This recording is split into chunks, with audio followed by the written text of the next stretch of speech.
Welcome to Behind the Curtain, Nashville's movers, shakers, and tastemakers. Brought to you by Chord Real Estate, your key to the heart of Nashville.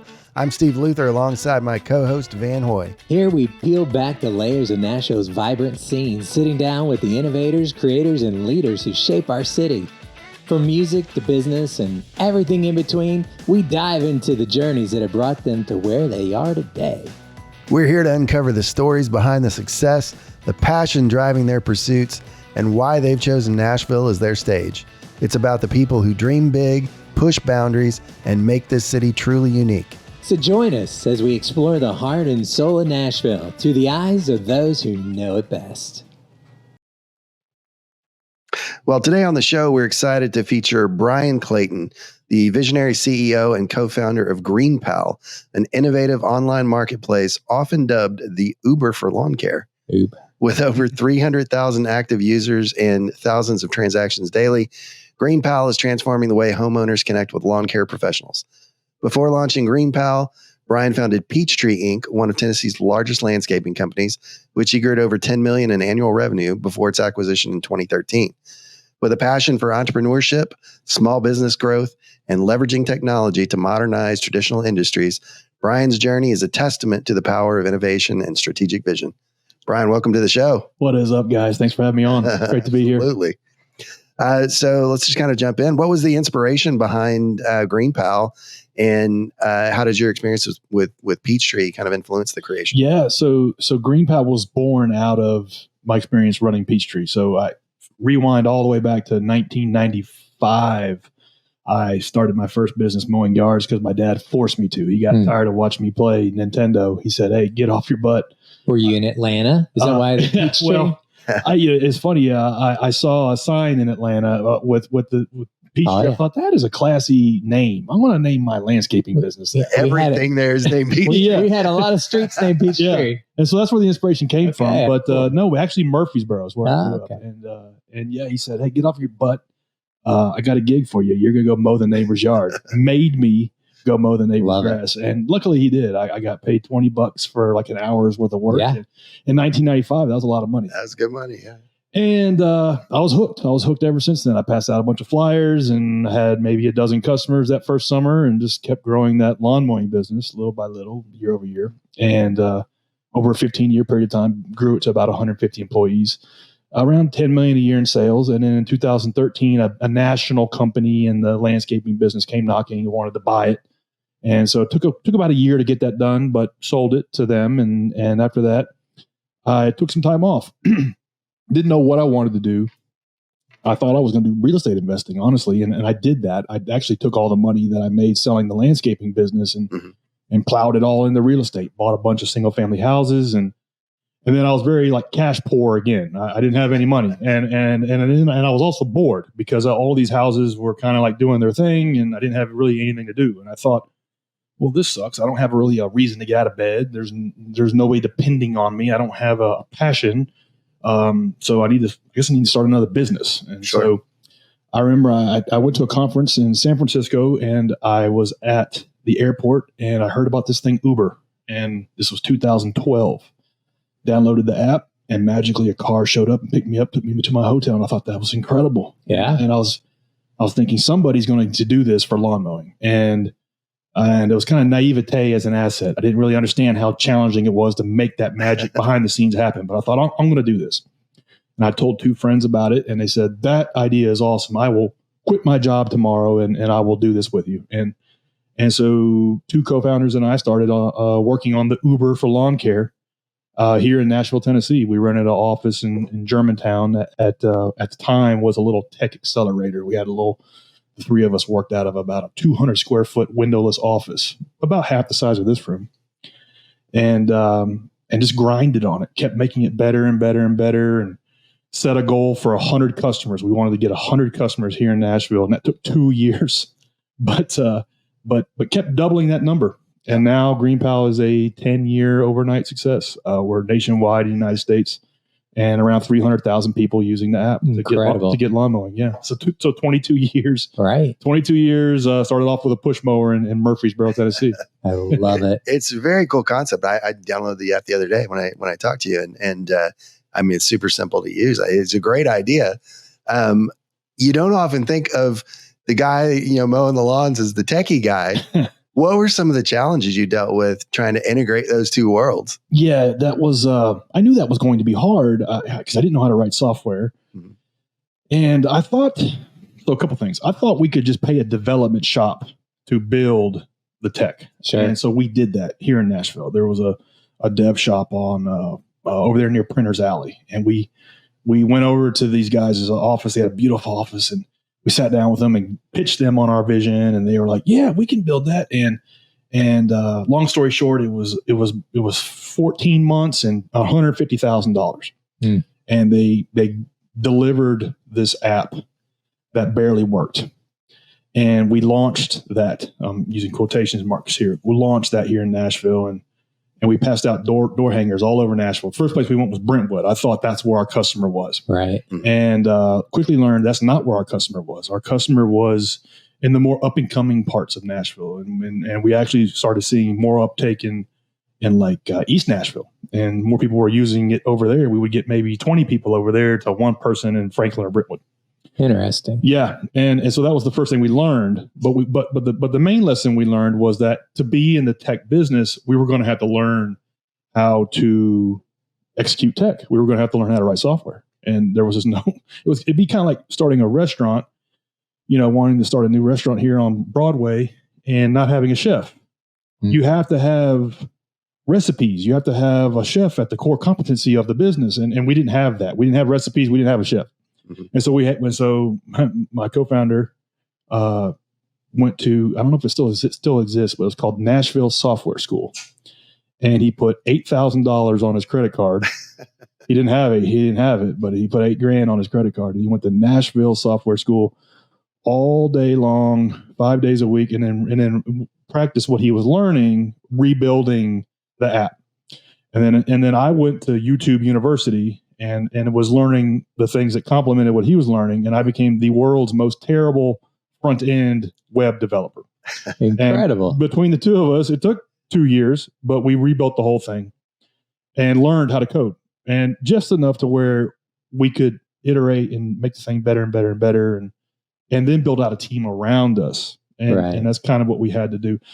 Looking back, it's kind of like this. It's kind of like we're in Nashville and we get 100 people a week moving here. They want to be the next big thing. They want to be the next big country music star. And they think, okay, well, I gotta learn how to write songs, and I gotta learn how to play the guitar. I gotta learn how to play guitar and sing. I gotta learn how to write songs, play the guitar and sing, and be good on stage. And I gotta get a record deal. And they think all that's the hard part. And what they realize, no, the hard part is getting 10 people to show up at a show. Right. And that's what we learned. We thought the hard part was going to be writing the code, designing the software, picking out the color scheme, figuring out the user experience, what our company culture was, all of these things, recruiting. No, that was all the easy stuff. That was the writing the music. That was the booking the studio time. That was the song, the learning how to do vocals and play the guitar. That stuff's hard, but that was the easy part. The hard part was getting 100 people to use it. That was 100 times harder. Mm. And so the way we did that, we just passed out door hangers until we started figuring out, okay, this is how we're going to attract people to the website, how we're going to market to people and meet them where they're at. It took a long time and a lot of trial and error, but now that's the same strategy that we use today to get, thousands of people a day sign up. Now on a marketplace like this, obviously convenience is a part of it, transparency, quality. How do you manage, making sure that there is trust and reliability on the platform with the people that you're booking these services with? Yeah, you wouldn't think it, but it's actually on both sides. So it's not just on the service provider side. That's a big part of it, but it's also on the consumer side. So on the service provider side, there's a minimal kind of threshold. They have to be in business. They have to have a legitimate social security number. They have to have the right equipment. They have to validate all these things before they sign up. And that's very minimal. But once they're on the platform, the system then scores them rigorously in a way that nowhere else is done. Let's just back up for a second. If you want to hire a lawn care service, you would call around on Craigslist, Yelp, Facebook, maybe ask friends and family, and you would just kind of like, call them, negotiate the price, and hope they show up. You don't really know if that was the best price, and you don't really know if they're going to show up. You don't really know if they're reliable or not. Well, on GreenPal, the platform scores, do they show up on time? What do people say about their service? We have a standard 1 through 5 star rating system. And then another important metric that we score is, do they get booked for a second, third, and fourth visit? That's an indication of, are they making their customers happy on the platform? And so these 3 metrics combined with a bunch of others help us promote the ones that are good on the platform and demote the ones that aren't so good through an algorithm, and then expel the ones that just don't take this business seriously. Right. And so as the consumer, you can come onto the platform, download the app, and you get to sidestep a lot of this kind of like headache that goes into getting this service done. It's not these people's fault. Nobody teaches us how to run a small business. We're not taught how to run a business in high school. We're not taught how to run a business in college. And so it's kind of like consumers have to teach these guys and gals how to run a landscaping business. Well, with GreenPal, it's kind of like the good ones are promoted, the bad ones are demoted and expelled. So it's always kind of improving itself. And that's the value that we bring to the table. Now, on the consumer side, there's a lot of consumers that if you let them, we're sitting here in springtime, they'll wait until June 1st for their first mowing when the grass is 4 feet tall. Hey, right. We talked about property management before before we got on the pod, and then they will. They'll get it mowed, and then they'll call their service provider back in October when it's 4 feet tall again. And so it's our platform's job to screen out that bad behavior, because that service providers hate that. They can't make a living doing that. So it's on both sides of the transaction. Now, do you find this is more of a service for people that need like a one-off? Do you get a lot of repeat business? Like I can think of like many times where either we're flipping a property or we're representing a seller and they've moved out and we're getting ready to close. It's like, oh crap, they didn't do the yard. We got to get the yard done. Right. And you can't always get your regular guy to get out there and it's noticed. Sure can. So something like this, I mean, it's awesome. Yeah. So the bread and butter is your basic every week or every 2 weeks or every 10 days, basic lawn mowing. So like I mentioned earlier, when we were trying to figure out who the user was, who the customer was, first place we went was where my old customers were: Brentwood, Franklin, Williamson County. These are folks with discretionary income. They have private gardening services. They spend a lot of money on landscape maintenance. Right. Well, their landscape contractor calls them back. Right. They're spending $5,000 or $10,000 a year on landscaping services. At least, yeah. They don't have the problem of the disappearing lawn guy. Yeah. Right. So they don't need an app. They don't need an app to solve this problem. Plus, they want to know that person. Yeah. They maybe they want to walk around the backyard with a cocktail with them after they're done, and things like that. It's what we came to find out was it's more the working class, dual income household that just doesn't have time to mow, that doesn't want to spend a whole lot of money, maybe every 2 weeks, $40 a visit, $80 a month, 7 months out of the year. That's the bread and butter. That's the use case. Mow, trim, blow. Yeah. And because traditionally speaking, contractors have a tough time getting margin on those types of stops. Got it. Because they're kind of one-off, like you mentioned earlier. They're hard to organize in one place. It's hard to get paid on them because you don't really remember how many times you mowed it last month, and you mailed the person an invoice and that invoice gets lost, or your bookkeeping is sloppy and you forget to invoice them. Right. If you guys are in property maintenance, that a lot of times vendors forget to invoice you for stuff. So it's our system's job to make all of this mess just kind of happen, where vendors get paid within 24 hours of the work they do. And so that's the bread and butter use case. And we've built a business of hundreds of thousands of these folks that just want that type of service. Yes, you can use it one time, but it's built for the cadence of every week or every 2 weeks, set it and forget it. It's not like a private gardener. It's just, let's just have a nice and neat lawn mowing done where I don't have to worry about it anymore. Right. It's awesome. What a great idea. When you were going through this build out and kind of getting your feet under you, was there a pivot point, an aha moment that's sort of changed your trajectory and where you decided to take the business? Or yeah, so there was a couple.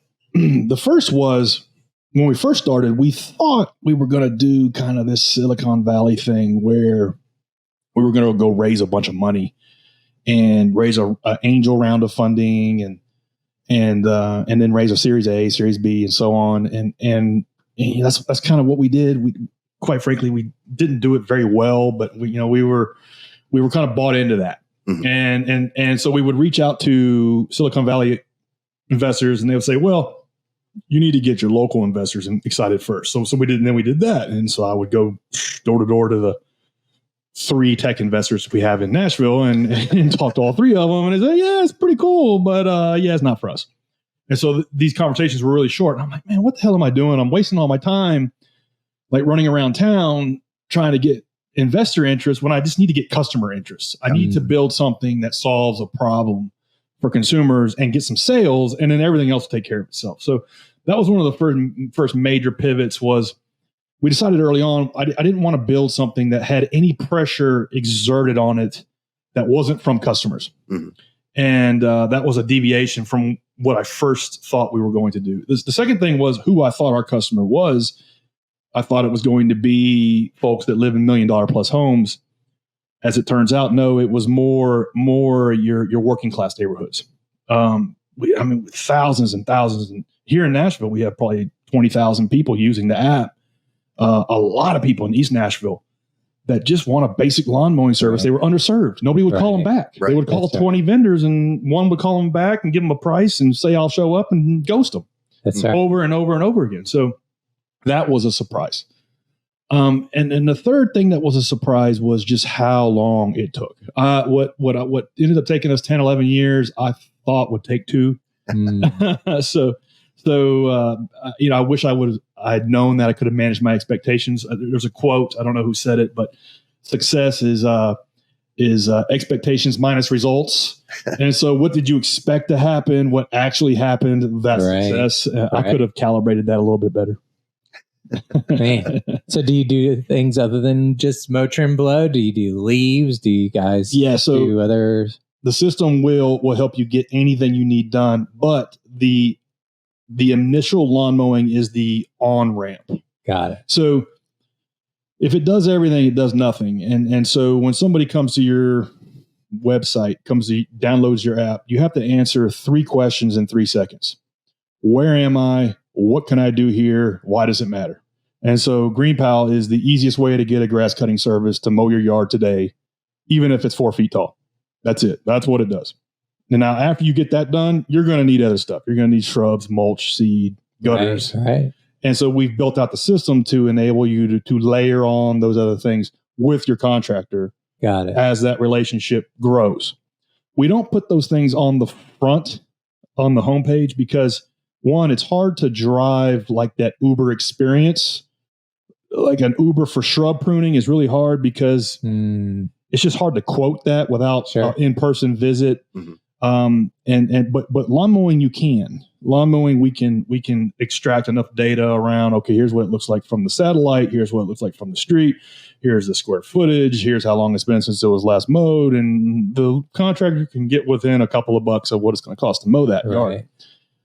Mulching or leaves or seeding, he kind of needs to be out there. Got it. And it's going to be hard to get somebody to just walk around your yard and give you a free price on all this stuff. Yeah.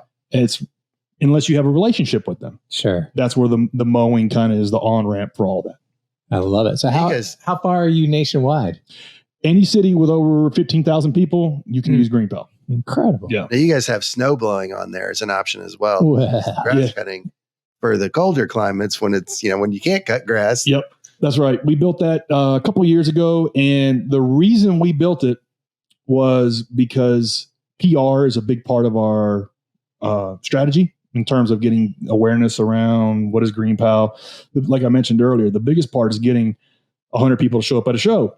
So how do you get people to know about GreenPal? That's our biggest challenge. And so we thought, well, when it snows, people go crazy in every city, not just Nashville, especially. Oh, yeah. And so if we had a solution for that, we can get ourselves in the news a lot. And it worked. We built the solution where you can quickly get prices for snow plowing contractors and hire them to come plow your driveway. We don't make a lot of money on that, but it did work from a PR standpoint where it got us in USA Today. It got us in a lot of national coverage. And then also, the Chicago Tribune and every major newspaper in the North at some point in time ended up covering it because we pitched them on the story. It's awesome. So you started in Nashville. I mean, this is kind of where you grew your landscaping business. But once you sort of hit that critical mass and you've got a client base across the country, what led you to stay in Nashville with the company? Like, you could have taken it at that point to a tech hub at Silicon Valley, where you've got a lot of software developers to continue to work on it. What was the decision to stay in Nashville? Yeah, I think if you want to build an AI company today, like you wanting to build a learned language model or something like that, you need to be in Silicon Valley. I mean, that's all there is to it. If you're trying to build an app that roofing contractors love to use, Nashville's a great place to be because you can operate a little more cheaply here. Mm-hmm. It's a little more. It's a little easier to survive. It's a little more straightforward in terms of how you approach it, in terms of how you network. And whereas you can get lost in kind of like everything that's going on in some of these bigger markets. For us, once we started getting traction, it was working. It became clear to us that this was not a journey of like trying to find the silver bullet. It was lead bullet. This is just going to be a grind of growing, of getting users, keeping them, and letting compounding do its thing. And now Nashville's gotten expensive over the last 10, 15 years, that's for sure. But on a relative basis, it's still cheaper than New York City or even Miami or Silicon Valley. Well, I would think your client base is growing here too. Yeah. Exponentially. Well, it's funny. Nashville's still our biggest market in terms of usage. I still cannot figure out why, other than time. Mm-hmm. We did spend 3 years only in Nashville. Right. It took us that long to figure out how do we make more people happy than not. Sure. I remember we were having a meeting in our office, and I was just so upset. I was like just pissed off because we weren't growing fast enough and we weren't launching into new cities. We were still just in Nashville. And I thought, we need to launch our second city. This was year 2. And my co-founder said, we had 100 people use this last week and we pissed off 90 of them. Right. There's no reason to go to a second city. And so we had to fix that problem first. And so nail it, then scale it. And so that's what we did. It took a long time, but I think that time spent in the market is why we do more transactions here than anywhere. How do people trust you guys? Like, I used an app once, not this app, didn't know about it then, wish I did, to find somebody. And they came out, worked at my property, and then I paid them. Then about a week later, they showed up. Their family needed money, knocking on the door, asking for money. Oh, man. Yeah. And things started happening. And then I got sick and I'm in the hospital and my wife's calling me, such and such is at the door wanting money. And oh, man. Yeah. It got a little awkward there. Yeah, you got it. And I met him through the app and I'm like, oh gosh, what do I do now? I say, well, don't make them mad, just give them money. I don't know, when you're this ain't an Uber ride to the airport, right? And it's like, you don't care who picks you up as long as you get there, safe in a car that's clean. This is somebody at your home. Yeah. And so you got to read the reviews, man. And the reviews, so you kind of have to do your diligence twice. You need to, if it's a new platform, you kind of need to read the reviews on the platform. Right. Trustpilot is a good place. Trustpilot.com is a great place for any website. So you can start there. What are people saying about the platform? And so then the platform's legit. And then you can go, okay, now on the platform, does this guy got one review? I mean, this happened to me on Airbnb the other day where I was like, it's got 3 reviews. It can't be that bad. Well, it was just his 3 buddies, as it turns out. Right. I mean, I was able to reverse engineer what happened here after the experience. I was like, yeah, that was his 3 buddies. And so you want to make sure that you don't fall victim to that. And so, yeah, you gotta read the reviews. Even these platforms enable you to make a good decision, but they don't take it all away for something that it's a considered purchase for somebody coming to your home. Now, if it's an Uber or a DoorDash delivery, who cares? So long as it gets there. Right. But yeah. Well, now that you have 300,000 people using it, you grow to critical mass. So yeah, if you were in 2013, one of the 100 that used it, and one of the 90 we pissed off, it was a learning experience for us. We had to fix that. That wasn't one of Good. So this whole gig economy and these digital marketplaces are evolving rapidly.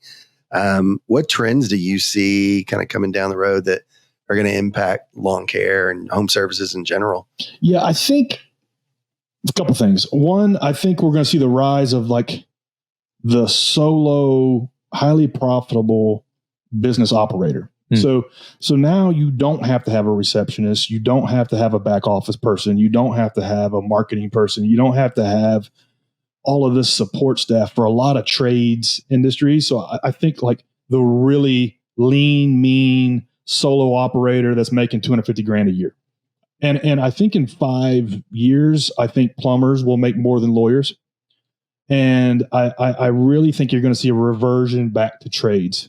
Back to things that AI can't do. AI can't fix your leak.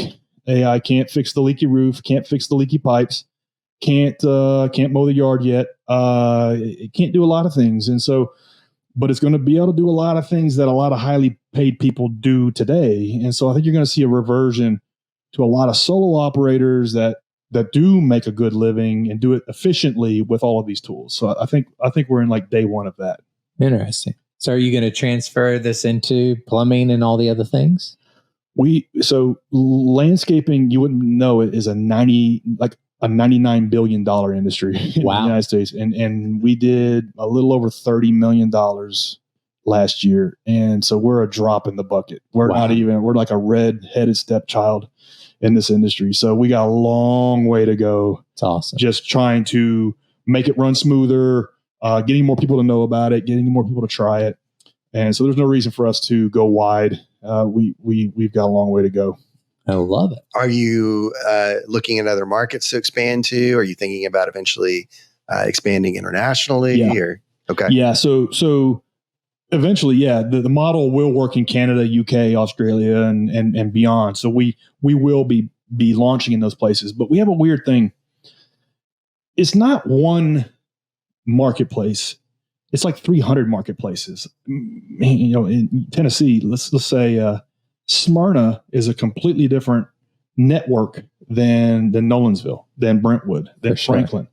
Yeah, one contractor may service all 3 of those, but he's on different days and stuff. You kind of have to treat every single one of them differently. And we have a weird thing where like we'll do more transactions in a Huntsville, Alabama than we will in a Seattle, Washington. And so we're trying to figure that out. Why is the network humming in this little town, but in this big city it's not? And why is the flywheel not spinning fast enough? So we're in the process of figuring that out, trying to figure out how do we kickstart the flywheel in some of these places where it's not spinning. Do you personally go out there? In the early days, we did. I know the inside of every coffee shop of Nashville, Atlanta, Tampa, and Indianapolis. Those were our first 4 markets. And so meeting with the first early adopting vendors, early adopting homeowners, we let that feedback guide us. That was our free R&D. But as time went on, we developed a playbook where we could do these things remotely and do it quicker and cheaper. So cool. We don't have to do that anymore. You talked about at some point, plumbers learn more than lawyers. It's kind of interesting to see how, education in trades is just not what it used to be when I was younger. And I think there's a lot of conversation around this now. Do you think we're going to see schools bringing vocational studies back in. I guess we've got TCAT here, so there's a lot of a little bit of that trade option out there for that. But do you see? I think there's a huge demand for that. I sure hope so. I really do. Most college degrees don't pay for themselves. Yeah. And really aren't necessary. When I'm hiring, I don't care if you went to college or where you went to college. I care, what have you done? What have you built? What is your online profile look like? What have you tinkered with? What are your hobbies? What have you experienced? Like, I want to see evidence of what you have done. I don't care if you went to school or where or what. And I think that's most employers. And so I think, it's no surprise to anybody that student loans are out of whack and that they're not worth what they cost these days for most degrees. And so I hope we see a reversion to training people how to fix an air conditioner, or how to fix cars, or how to run a small business would be nice. Nobody teaches us, how to. That's one of the cool things about the landscaping business. You can learn 80% of what it takes to run any small business in the landscaping business. Run a business like that for a year, cut your teeth on it, and then go start a big real estate company or something, So it'd be nice to see that. I don't know. It's certainly, innovation and education certainly doesn't seem to be a trend. So I guess we'll cross our fingers. Now, as an entrepreneur, what advice would you give individuals wanting to start a tech-enabled service platform in Nashville? Like, what are some of the things you've figured out over the years that you wish you would have known going into this? Nashville's a great place to do it. It's a great place to experiment. It's a great place to kind of exist. Mark Cuban says the least you can live on, the greater your options. So I'm not saying you got to live in 12 South. Maybe you go live in a cheaper part of town, and so this is a great place to get started, to go from zero to one. That's right. And to treat everything as an experiment is how I would say is how you should get started. If you show me an experimenter, a never-ending experimenter, I'll show you a winner. Like that's what it takes to kind of get started and to figure out what the hell it is you're doing. We were talking about how you guys got started here, 8 years ago, and how fast that went by. But I'm sure you didn't know all of the answers as to what it was going to take to make this place tick. And so you just kind of went in there and started putting the reps in, and you learned as you went. And so if you can kind of take on that mindset of, I'm just going to experiment my way to success, I think that works, especially here in Nashville, because you can do it cheaper here than in most places. I always say I fumbled my way forward. Now, beyond GreenPal, you've been involved in mentoring and supporting other startups. What are some of the common traits you see in entrepreneurs that are successful? Like, when you're working with these guys, what are some things you can point to, like, oh yeah, I know they're going to make it because they've got it? Yeah, they're pissed off when things aren't moving forward. They're just they're just upset when things aren't happening. Whereas some people, that doesn't bother them. They're just fine with things just being status quo. But somebody who's going to make it is just discontent if we're at the same numbers this week that we were at last week. And they're just upset by that. And they're willing to do whatever it takes to figure out why that is. And they have a strong vision as to where we're going. You can be the nicest guy in the world, but if you don't have a strong kind of like vision as to what the future looks like, nobody's going to join your team. And so that's something that I see in the guys and gals that make it, is that they're just upset if things aren't progressing naturally, genuinely hungry. Yeah. Hungry. They're hungry, but they are naturally not happy when things aren't moving forward. What do you see long term? What's the vision for GreenPal? Where do you want to, be 20, 30 years from now? Wow. Yeah, well, I hope I'm still running this thing 20 years from now. So for me, when I sold my landscaping business and I tried to kind of half retire, I made a decision. I was just going to work on my best idea, no matter what. Fortunately, I'm not terribly bright or creative. I've had one good idea in a decade. This is it. This is all I got. So I just woke up every morning and kept working on this.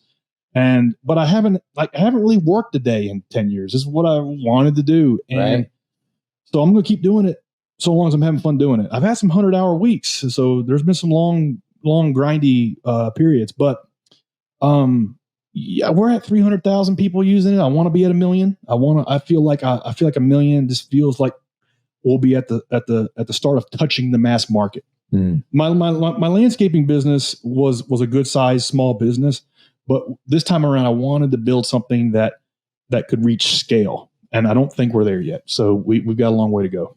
I love it.